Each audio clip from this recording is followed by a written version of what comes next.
Un nouveau cas d'intoxication alimentaire due à la bactérie E. coli est confirmé. Il s'agit d'une petite fille arrivée hier soir de Valenciennes au CHU de Lille. L'origine de sa contamination est encore incertaine, comme nous l'explique sur place Maxime Conny. Ils ne sont plus 7, mais 8 enfants hospitalisés ici au CHU de Lille parce qu'ils ont été intoxiqués par la bactérie E. coli. Les médecins nous ont confié qu'une petite fille de 7 ans est arrivée ici hier soir. Elle a transité par l'hôpital de Valenciennes. Elle souffrait des mêmes symptômes que les autres enfants, une gastro-entérite hémorragique.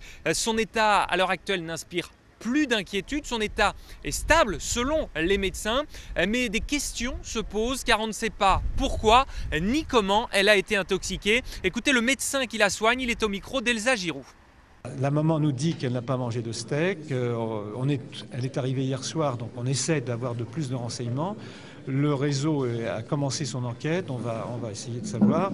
Bien entendu, cet enfant va à l'école, donc on est obligé aussi de faire une enquête de ce point de vue-là.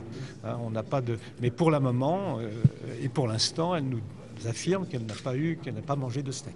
Par ailleurs, Nolan, un enfant de 23 mois qui lui avait bien ingurgité du steak haché vendu dans un des magasins Lidl, eh bien il est toujours dans un coma artificiel. Son état est toujours préoccupant, mais sa situation du point de vue neurologique s'est quelque peu améliorée, nous disaient les médecins à la mi-journée. Par ailleurs, 2 cas suspects avaient été détectés, 2 cas suspects dans les hôpitaux de Valenciennes et de Maubeuge, une enfant et un jeune adulte de 25 ans. Et ces cas suspects le sont toujours, mais a priori, ces 2 personnes n'auraient pas été intoxiquées par la fameuse bactérie E. coli.